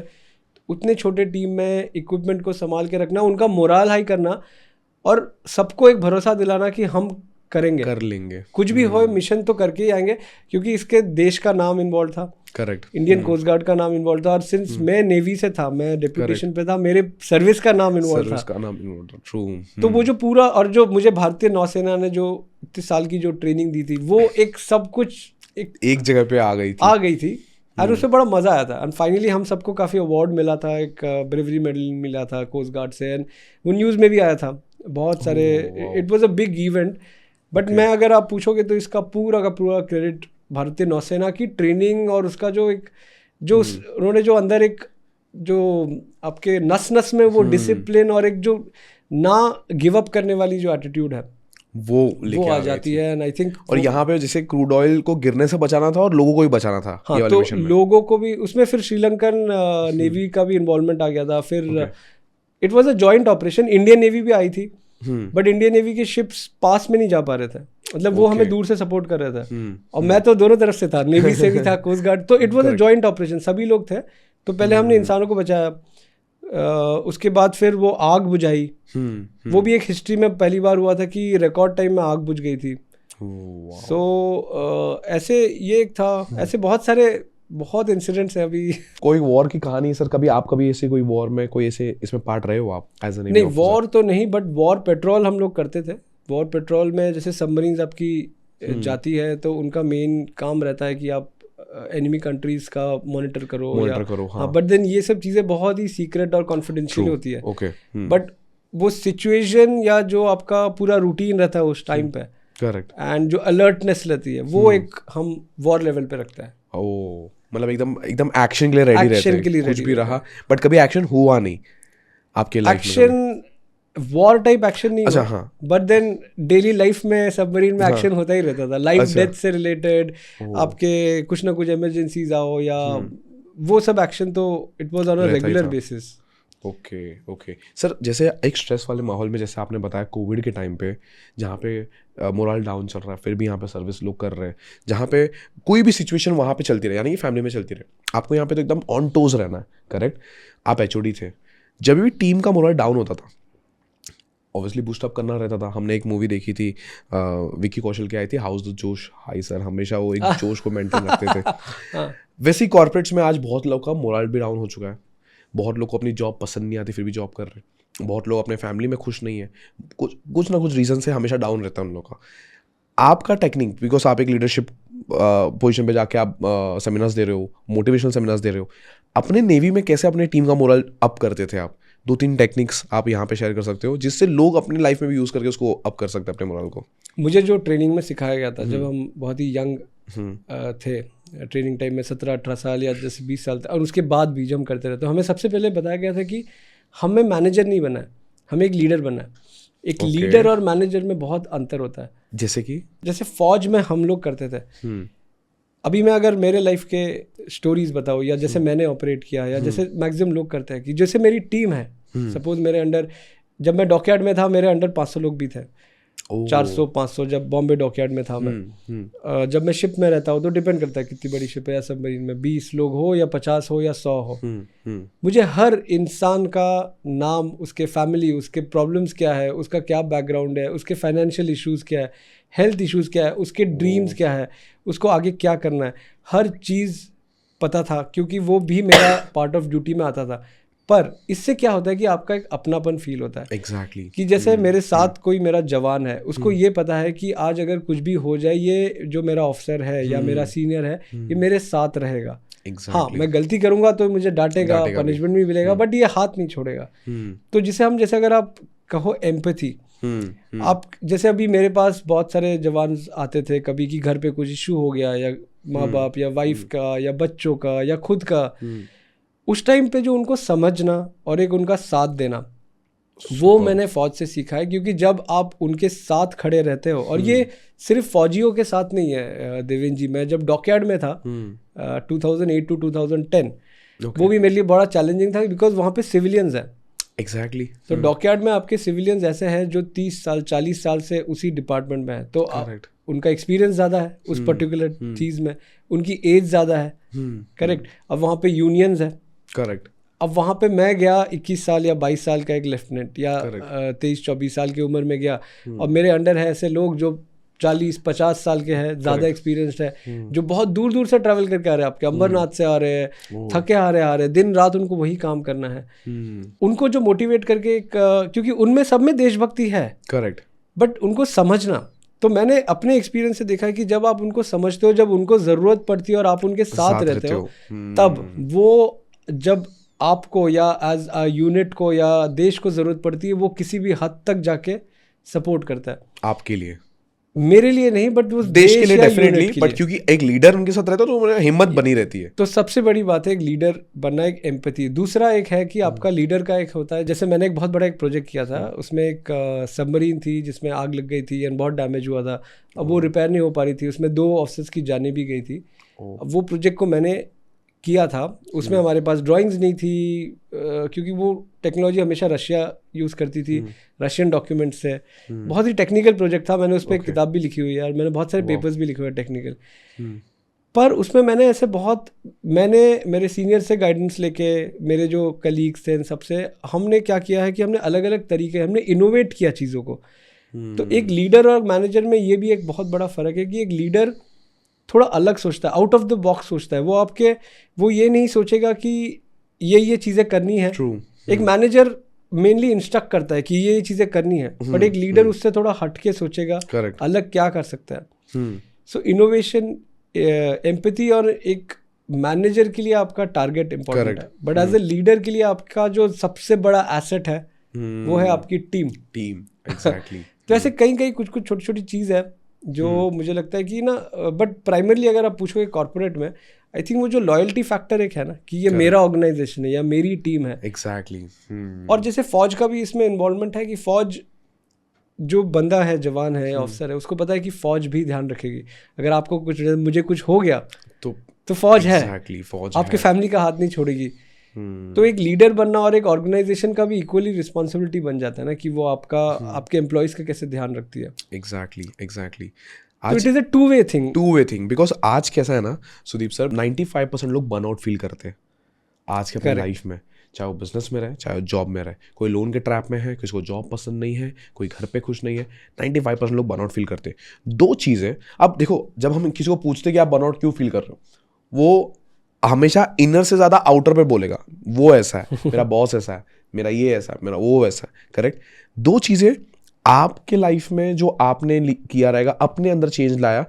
आई एम श्योर आप भी कोई डिफिकल्ट बॉस के अंदर काम किया रहेगा, बहुत बार। और नेवी में है तो मतलब कमांडर ऑफिसर सपोर्ट है, आपको पता है देश है, गवर्नमेंट है मेरे साथ, ऑफिसर, बट एकदम डिफिकल्ट बॉस जहाँ पे उसने मतलब, चलो पहले मैं आपसे ये पूछता हूँ, कोई ऐसा इंसिडेंट जहाँ पे बहुत डिफिकल्ट बॉस था और आपको उसने मस्त सुताई की एकदम कि यार ये मतलब जो आपके लिए मतलब चीज़ें डिफिकल्ट करते थे, पर्पसली नहीं, ऑब्वियसली पर्पसली नहीं, बट आपके लिए कभी ऐसा हुआ है कि बहुत बार हुआ है कोई इंसिडेंट, या फिर क्योंकि देखो आप ये समझो कि मिलिट्री का जो स्ट्रक्चर है ना, वो डिसिप्लिन और ओबीडियंस के ऊपर बेस्ड है। करेक्ट। अगर वहाँ पे कहीं पर भी डिसोबीडियंस आ जाता है या डिसिप्लिन नहीं हो, तो वो स्ट्रक्चर ब्रेक डाउन हो जाएगा। तो हमें ट्रेनिंग इस तरह से दिया जाता है कि हमें एक स्ट्रक्चर में रहना पड़ता है। तो अगर आप वो स्ट्रक्चर से थोड़ा यहाँ वहाँ होता हो, तो बहुत सारे बॉसेस होते हैं जो आपको बहुत ज़्यादा स्ट्रिक्ट होता है। और क्या करते हैं वैसे उन लोग, जैसे अगर बहुत स्ट्रिक्ट रहे तो? वो तो अलग अलग तरीके हैं। जैसे कुछ लोग ऑफिशियली आपको पनिश करेंगे, या कुछ लोग ऑफिशियली टेकअप करते हैं जिसमें पेपर कार्रवाई ज़्यादा होता है, और कुछ लोग अनऑफिशियली करते हैं। जैसे बहुत सारी चीज़ें होती है, आप ट्रेनिंग में भी बहुत कुछ अनऑफिशियली होता है, ऑफिशियली होता है, बट अगर आप मुझसे पूछो तो ये सब ज़रूरी है। ओके, जैसे क्या होता है ऑफिशियली, तो आपने अनऑफिशियली क्या होता है? अनऑफिशियली आपको एक्स्ट्रा, जैसे आपको रुक के कुछ एक्स्ट्रा काम, जैसे वो सब कुछ लेट डाउन है आपके जवानों के लिए या ऑफिसर्स के लिए अलग रूल्स होता है। ओके, जैसे एक मूवी सर आई थी उड़ान में वो नेवी ऑफिसर रहते हैं, बहुत सुपर मूवी आप देखना। तो उसमें जब भी, और उसके जो ऑफिसर बहुत स्ट्रिक्ट रहते थे, बहुत स्ट्रिक्ट। बाद में उसने वो अपना नेवी वो रिज़ाइन करके उसने अपना खुद का स्टार्टअप चालू किया, अपनी खुद की डेक्कन एयर्स बनाई, ठीक है। तो उसका ऑफिसर हमेशा स्ट्रिक्ट होता था, हमेशा गलती देखता था, और जब भी वो उसको देखता ना गलती हो गए, 100 राउंड भागो, 200-500 पुशअप्स लगाओ। और हमेशा उसको लगता था, जो हीरो था उसको लगता था कि यार ये मेरे को बहुत हेट करता है, पसंद नहीं करता मेरे को, मेरा ऑफिसर जो है बहुत स्ट्रिक्ट, अल्टीमेट स्ट्रिक्ट। लेकिन वैसे जब वो रिज़ाइन करके, क्योंकि वो डेक्कनर्स में रहता है, डेक्कनर अपना वो चालू करता है, सो ओके, वो नेवी ऑफिसर नहीं, एयरफोर्स ऑफिसर रहता है, ओके हाँ, एयरफोर्स ऑफिसर रहता है। तो जब बहुत सालों बाद जब वो रिज़ाइन कर चुका रहता है, जब उसको ज़रूरत पड़ती है, तो वही ऑफिसर आके उनकी हेल्प भी करते हैं, जैसे आपने बताया ना, हमेशा वो रहते हैं। तो ऐसा ही सब होता है कि मतलब ऐसा ही होता है। तो मैं जैसे आपको बताऊँ कि जैसे हम ट्रेनिंग टाइम में है, तो जैसे आप बोल रहे हो ना कि 100 राउंड एक्स्ट्रा दौड़ो, करेक्ट, हाँ। तो ऐसे ट्रेनिंग में तो कई टाइप के पनिशमेंट होते हैं, एक्स्ट्रा ड्रिल होते हैं, फिर आपका जैसे एज ए कैडेट जो आप फेस करते हो वो अलग टाइप है, वो मोस्टली फिजिकल आपका, हाँ, जैसे आपके एक्स्ट्रा कुछ रनिंग हो गई या पुशअप हो गए। और जैसे अगर आप सर्विस में रहते हैं, जैसे आप एज ऑफिसर बन गए, या अगर आप गलती करोगे तो उसके अलग अलग टाइप्स ऑफ, ट्रू, मैं पनिशमेंट नहीं कहूँगा, बट जैसे कुछ लोग बहुत स्ट्रिक्ट होते हैं तो वो स्ट्रक्चर में रहना पड़ता है। करेक्ट। पर अभी जब इतने साल मैंने कर लिया, मैं 101% गारंटी के साथ कह सकता हूँ कि ये बहुत इंपॉर्टेंट है, क्योंकि 2 रीज़न है। एक तो जब मैं गलती करता हूँ और मुझे पनिशमेंट मिलता है, तो मुझे ये समझना बहुत इंपॉर्टेंट है कि आप रिस्पॉन्सिबल हो आपके एक्शन के लिए। क्योंकि आज आपने जो किया, अभी जैसे हम लोग जो रीसेंट इंसिडेंट्स अगर देखे बिना किसी के नाम लिए, तो जो सोशल मीडिया में हो रहा है, करेक्ट, तो लोग अगर समझे कि उनका जो वो बोल रहे हैं वो बहुत लाखों करोड़ों लोग सुनेंगे, एग्जैक्टली, यंग माइंड्स इन्फ्लुएंस हो सकता है, वो जो फीलिंग ऑफ रिस्पॉन्सिबिलिटी है ना, कि आप इस देश को क्या दे रहे हो, न्यू जनरेशन को क्या दे रहे हो, जरूरी है। तो ये punishment is one way to understand कि आप जो कर रहे हो सोच समझ करना, वो रिस्पॉन्सिबिलिटी आपकी है। एग्जैक्टली। दूसरा, वो आपको मेंटली स्ट्रांग बनाती है। जैसे अगर आप रिसेंट जो मैं न्यूज़ में देखता हूँ, बहुत सारे बच्चे सुसाइड कर लेते हैं, एग्जैक्टली, टीनेजर्स, एंड माँ बाप ने कुछ बोल दिया, बॉयफ्रेंड ने छोड़ दिया, गर्लफ्रेंड ने छोड़ दिया, एग्जाम का प्रेशर है। तो ये प्रेशर हैंडल करना, एडवर्सिटीज जो है कि और किसी ने कुछ डांट दिया, परफॉर्मेंस प्रेशर। मैं तो बोलता हूँ कि जैसे मैं अपनी डॉटर को बताता हूँ कि इस दुनिया में पैदा हुए नहीं कि अचीवमेंट ही करना है या अचीवर ही बनना है, और हम अपने बच्चों को क्यों ऐसा बना रहे हैं कि अचीव ही करो, रोबोट की तरह उनको बस हर एक गोल पे अचीव करना पड़े। 10th का मार्क्स, फिर 12th का मार्क्स, फिर इंजीनियरिंग का मार्क्स, फिर कॉलेज का मार्क्स, फिर शादी, हर एक गोल उन लोगों के लिए प्री डिफाइंड सेट हो जाता है। तो ये लाइफ गोल ओरिएंटेड हो गई है, अचीवमेंट ओरिएंटेड। अगर आप अचीव नहीं कर पा रहे हो तो आप खुद ही सेल्फ पिटी में चले जाते हो कि अरे मैं तो कुछ भी नहीं हूँ। आजकल कहीं सारे न्यूज़ में आते रहते हैं कि कोई बच्चे बोल रहे हैं कि आई एम होपलेस, मैं कुछ काम का नहीं हूँ, और जबकि एज उनका क्या है, जिंदगी में और कितनी सारी कठिनाई आएंगी, बहुत कुछ। तो जब आप ये पनिशमेंट या आपके जो स्ट्रिक्ट बॉसेस है, जब आप आपको पनिशमेंट देते हैं, तो ये भी एक एंगल है कि आप ना वो एडवर्सिटी लाइफ के जो आते हैं कि आपको चलो कुछ हद तक सपोज ह्यूमिलेशन भी हुआ, इंसल्ट फील हुआ, बट वो आप झेल रहे हो। करेक्ट। और सबसे बड़ी बात यह है कि इंसान स्ट्रिक्ट हो। जैसे मैं अगर फौज की बात करूँ तो मेरे 99.99% बॉसेस ऐसे है जो हमेशा साथ रहे। उसमें से आप पकड़ लो 70% बॉस होंगे जो बहुत स्ट्रिक्ट रहे, जो बहुत डंडा मार काम कराएंगे, सब कराएंगे, बट कभी हाथ नहीं छोड़ेंगे। जब ज़रूरत पड़ेगी हमेशा रहेंगे और वो एक चीज़ इंश्योर करेंगे कि आपका ग्रोथ हो। तो जैसे अभी आपने जो कॉर्पोरेट वाला क्वेश्चन पूछा था कि लोग बर्न आउट हो जाते हैं, छोड़ देते हैं, तो उसमें again it is a two way कि जो आपका बॉस है कॉर्पोरेट, करेक्ट, अगर वो सोचे कि मैं सामने वाले को कैसे उसको डेवलप करूँ, उसके इंडिविजुअल लाइफ में ग्रोथ में हेल्प करूँ, तो वो एक इम्पॉर्टेंट एस्पेक्ट है। बट वो एम्प्लॉय जो है, करेक्ट, वो अगर ये सोचे कि मैं इस ऑर्गेनाइजेशन को कैसे दूँ, इंस्टेड ऑफ थिंकिंग कि ऑर्गेनाइजेशन से मैं कैसे लेता रहूँ, हाँ करेक्ट। तो ये जो माइंडसेट चेंज है सबसे बड़ा इम्पोर्टेंट, ये बड़ा इम्पोर्टेंट है टुवर्ड्स बिल्डिंग करियर। 100% प्रेशर को झेलने के लिए नेवी में क्या रूल्स होते थे या कैसे आप लोगों ने कुछ सीखा? Because I am sure pressure होते रहेंगे, इंटेंस प्रेशर होता रहेगा इवन आप लोग के साथ।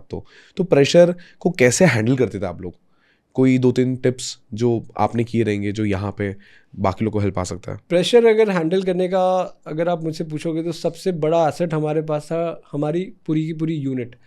तो हम सब साथ में रहते थे, कुछ भी हो जाए कुछ भी हो जाए, हमें ये पता था कि ये जो मेरा चाहे वो जवान हो या मेरा जेसीओ हो या मेरा सीनियर हो, हम साथ में उसको झेलेंगे। तो अगर जैसे यूनिट पर एक प्रेशर है कुछ करना है तो वो पूरी रिस्पॉन्सिबिलिटी कमांडिंग ऑफिसर जैसे मेरा होता था, वो कहता था ये मेरा रिस्पॉन्सिबिलिटी है, मैं जवाब लूंगा। अगर कुछ अच्छा होता है तो वो तुम्हारा है, और अगर कुछ बुरा हो जाता है तो वो मैं ले लूंगा। तो सबसे पहले तो आपका वो कॉन्फिडेंस, वो प्रेशर ही चला जाता है। उसके बाद आपको वो लगता है कि नहीं, मेरा कमांडिंग ऑफिसर इतना कर रहा है, इतना सैक्रिफाइस कर रहा है, वो सब कुछ झेलने को तैयार है। और है, हमें ऐसे ही बिल्डअप किया, चाहे एचओडी हो या कमांडिंग ऑफिसर हो, तो आपका ऑलरेडी वो फीलिंग ऑफ लॉयल्टी आ जाता है कि आप आपका बेस्ट दोगे जो भी आपका तरीका हो। सो टीम बहुत इंपॉर्टेंट रोल प्ले करती है। बहुत इंपॉर्टेंट है। तो हमारे लिए ये जो एक टीम आपका हो ना, जैसे आप सोचो कि आपके घर परिवार, माँ बाप, वाइफ, बच्चों को छोड़ के अगर आप जान देने की बात आती है, आप उसी जो आपके टीममेट के लिए अगर जान दे सकते हो, तो वो टीममेट सिर्फ टीममेट नहीं होता है, फिर तो बहुत बढ़कर हो जाता है, टीममेट से बहुत बड़ा होता है। और वो जज्बा कहाँ से आता है? क्योंकि आप जब प्रेशर एक साथ हैंडल करते हो, करेक्ट, तो वो आपको रियलाइज होता है कि हमारे ऊपर एक दूसरे की लाइफ जुड़ी हुई है। एग्जैक्टली। तो आई थिंक ये जो कंसेप्ट है, इसको अगर आप पूरे लाइफ में अगर लो, इवन आप कॉर्पोरेट में भी देखोगे, तो अगर आप फिर रियलाइज कि अगर हमारे एक एक्शन से, हमारे रिस्पॉन्सिबिलिटी से बहुत सारी लाइफ जुड़ी हुई है, तो हम ऑटोमेटिकली एक्शन भी वैसे लेंगे। एग्जैक्टली। सो ये मेरे को भी फिर, अगर मैं रियल लाइफ में, मतलब एक तो होता है आप नेवी लाइफ जी रहे हो, अल्टीमेट डिफरेंट है। आज के डेट में अगर मैं इसको अगर कॉन्टेक्स्ट में डालूँ तो इस तरीके से होता है, अपने संगति अच्छी रखो, अपने ग्रुप्स को अच्छे से रखो आप, जैसे फ्रेंड सर्कल आपका अच्छा होना चाहिए। यहाँ पे अब तो अपना टीम नहीं हो सकता। लेट्स से अगर मैं एक इंडिविजुअल हूँ, सो मेरे पास तो एक अच्छी टीम नहीं हो सकती, एग्जाम्पल, तो मेरी ग्रुप्स अच्छी हो सकती है जो मुझे एम्पावर करेगी इस प्रेशराइज सिचुएशन में। अगर आपके कॉन्टेक्स्ट को मैं यहाँ पे कट कॉपी पेस्ट करूँ तो सर एक इंपॉर्टेंट एस्पेक्ट यहाँ पे आता है करप्शन का, जो पुलिस ऑफिसर्स जिस लेवल पे होता है। बहुत लोग हम जानते हैं कि किस लेवल का करप्शन पुलिस ऑफिसर्स के बीच में होता है, करेक्ट, ये हमने देखा है। सिविलियंस डेली मरा के लाइफ में सब कनेक्ट करते रहेंगे। कोई कोर्ट में जाता है, वहाँ पे उस लेवल पे करप्शन देखा है। कोई गवर्नमेंट का कुछ काम निकलवाना है, कोई नॉर्मल गवर्नमेंट ऑफिस में चले जाओ, क्या लेवल पे करप्शन होता है देखा है। क्या सर नेवी और फौज में भी, क्योंकि वो हमें दिखता नहीं है, करेक्ट, क्या वहाँ पे भी करप्शन का कोई भी पार्ट आपने कभी फेस किया या देखा है? नहीं, एकदम नहीं। वेरी ऑनेस्टली 25 साल रहा हूँ मैं।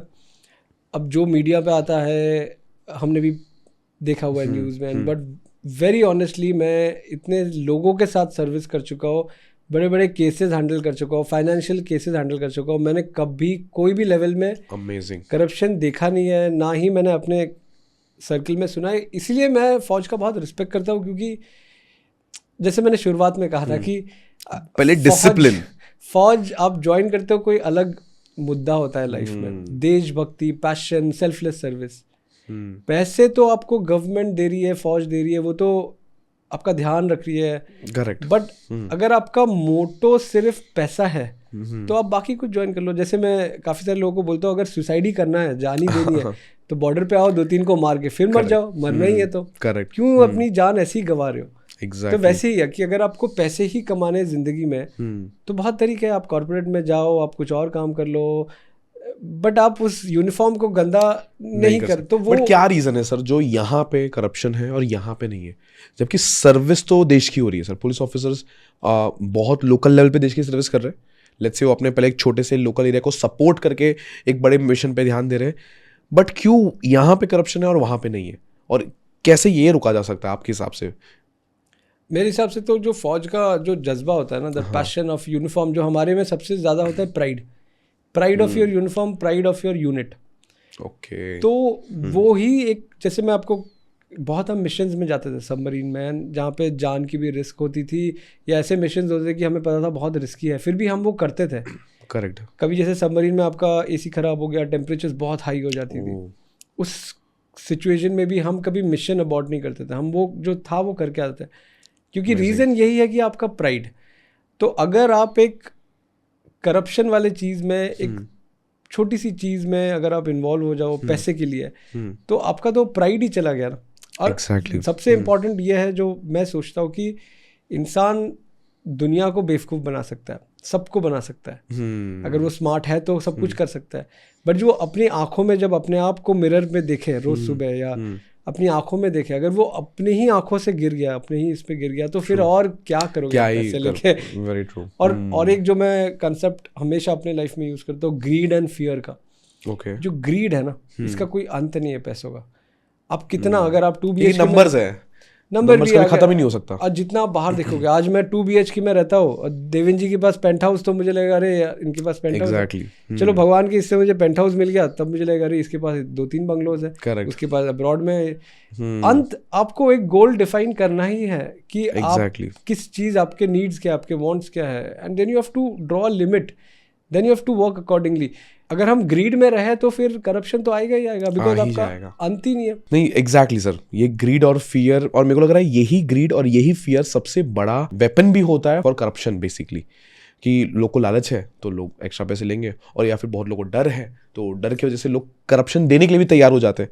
तो ये एक सबसे बड़ा चीज़ आपने सही बताया। तो ये तो मैं हमारे दोस्तों को मैं या जैसे मेरे यंग कलीग्स हैं उनको यही पूछता हूँ कि पैसे का डेफिनेशन क्या है, वेल्थ क्या है आपके लिए। पैसा जो बैंक में है जिसको आप देख के खुश रहोगे, या बहुत बड़ी बड़ी घर, क्या आप वेल्थ है क्या। तो मेरे हिसाब से जैसे मैं सबको यही गाइड करता हूँ कि you invest in your assets. Definitely पैसे तो चाहिए, आप पैसिव इनकम ऐसे बनाओ कि आप अगर सो रहे हो या आपकी ऐसी हालत नहीं है कि आप काम कर पाओ, फिर भी आपका डेली मर्रा का जिंदगी चल रहा है, खाना पीना रहना, आपके ड्यूटीज, आपके रिस्पॉन्सिबिलिटीज, माँ बाप हो या भाई बहन हो, चलते रहना चाहिए, वो उतना होना चाहिए। तो आप definitely you invest in your assets. Second, आप इन्वेस्ट इन योर स्किल। आप ऐसे स्किल्स डेवलप करो कि आप आपकी जिंदगी भी चला सकते हो, एक किसी के लाइफ में कंट्रीब्यूट भी कर सकते हो। एंड तीसरा है कि सबसे इम्पोर्टेंट है invest in your health. Because आप पैसा कितना भी कमाओ, अगर आप लाइफ के चैलेंजेस फेस नहीं कर पा रहे हो, सुसाइड कर रहे हो, जैसे बहुत सारे हमने केसेस भी देखे हैं कि जब बहुत डेट हो जाता है, लोन्स हो जाते हैं, काफ़ी सारे हैं जो न्यूज़ में आते हैं, सुसाइड कर लिया, आपके बीपी, डायबिटीज़, हार्ट अटैक सब बढ़ रहा है। क्यों हो रहा है? बिकॉज हमें डिसाइड ही नहीं करना आ रहा है कि हम रुके कहाँ पे।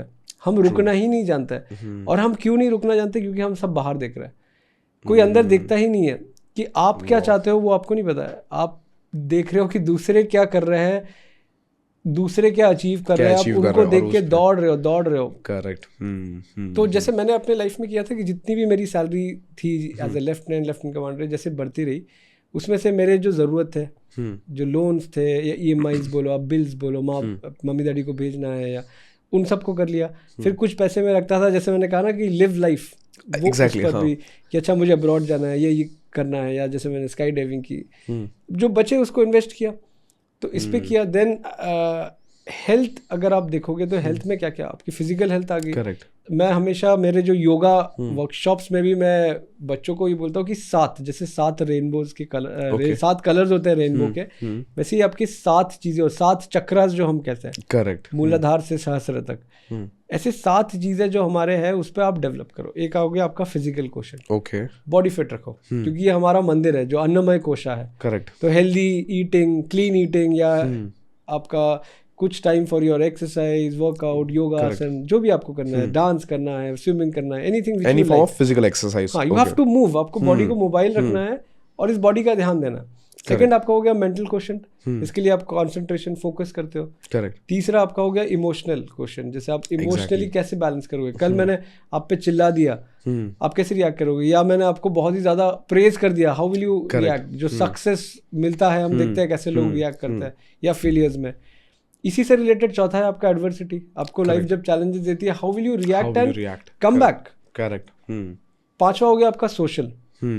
सोशल जैसे मैंने आपको कहा, टीम वर्क, लीडरशिप। आपकी जो सोसाइटी, हमारी भारत की जो कल्चर है, आपकी फैमिली, दोस्त, सोसाइटी बहुत पावरफुल है। क्योंकि मैं कहीं कंट्रीज घूम चुका हूँ एंड मैंने रियलाइज किया कि भारत जैसा हमारा जो बॉन्डिंग है वो बहुत कहीं नहीं है। हाँ, एग्जैक्टली, कहीं भी नहीं है एक्चुअली, कहीं भी नहीं है। तो सोशल कोशेंट होना, आप सोसाइटी में रह रहे हो और सोसाइटी को कैसे आप कंट्रीब्यूट कर रहे हो। देन आपका 6th क्वेश्चन हो गया क्रिएटिव, कि आप आपका पैशन फॉलो कर रहे हो, आप कैसे क्रिएट कुछ कर सकते हो जो इस देश के लिए अच्छा हो, सोसाइटी, ह्यूमैनिटी के लिए अच्छा हो। इनोवेशन, अलग तरीके से सोचना।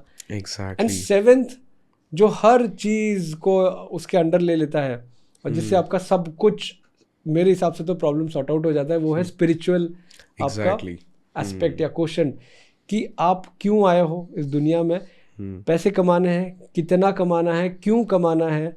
अगर हम अपने आप से ये क्वेश्चन के आंसर खुद ही करें तो हम शायद वो बिना अंत तक दौड़ने वाले रेस से बाहर रहेंगे। जब हम उस चीज़ से बाहर हो जाएंगे तब आपके ऑटोमेटिकली ये बर्नआउट होना, स्ट्रेस होना, ये सब खत्म हो जाएंगे। आपके सुसाइड्स, आपके करप्शन, हर चीज़ हम रोकना ही नहीं जानते हैं।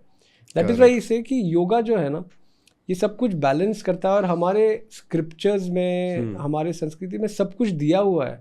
बस प्रॉब्लम है कि हमें पता नहीं है या हम शायद वेस्ट से बहुत ज़्यादा इन्फ्लुएंस हो चुके हैं। मेरे को भी वही लग रहा है। तो सर बहुत अमेजिंग कन्वर्सेशन रहा, बट मैं भी एक इंपॉर्टेंट, जैसे आपने हेल्थ के बारे में बहुत अच्छे से गाइड किया, मेरे को कुछ चीज़ें पूछनी, जैसे नेवी फौज बहुत इंटेंस में हेल्थ की ध्यान रखनी पड़ती रही, करेक्ट सर? क्या डाइट होता था आपका डेली लाइफ में नॉर्मल, जस्ट बिकॉज कि आप फिट रहो, जैसे आपने बताया मेंटली, फिजिकली, इमोशनली, क्या डाइट आप लोग फॉलो करते थे? एक बेसिक डाइट। हम लोग एकदम सिंपल देसी भारतीय डाइट जैसा होता है ना, आपका बैलेंस डाइट होता है। ओके। जैसे आपकी जैसे अगर मैं शुरू करूँ तो जैसे हमारा ट्रेनिंग टाइम में, हाँ, क्योंकि आप वेज खाते थे नॉन वेज खाते थे? पहले मैं नॉनवेज था क्योंकि मैं बंगाली हूँ, तो हमारे घर में नॉनवेज ही बनता रहता था। ओके, हाँ। बट आज की डेट पे मैंने सब कुछ छोड़ दिया। आपका I have become a pure vegetarian, सब हर चीज़ों से मैं बाहर आ चुका हूँ। सो बेसिकली प्योर वेज से भी फिट रहा जा सकता है ना? क्वेश्चन है वो था मेरा। 100% मैं आपके प्योर वेज में इतने सारी चीज़ें हैं जो प्रोटीन देती है, विटामिन देती है। मैं वैसे बहुत फर्म बिलीवर नहीं हूँ जो बहुत डाइट रेजीम फॉलो करते हैं कि इतना प्रोटीन, इतना कार्बोहाइड्रेट्स में।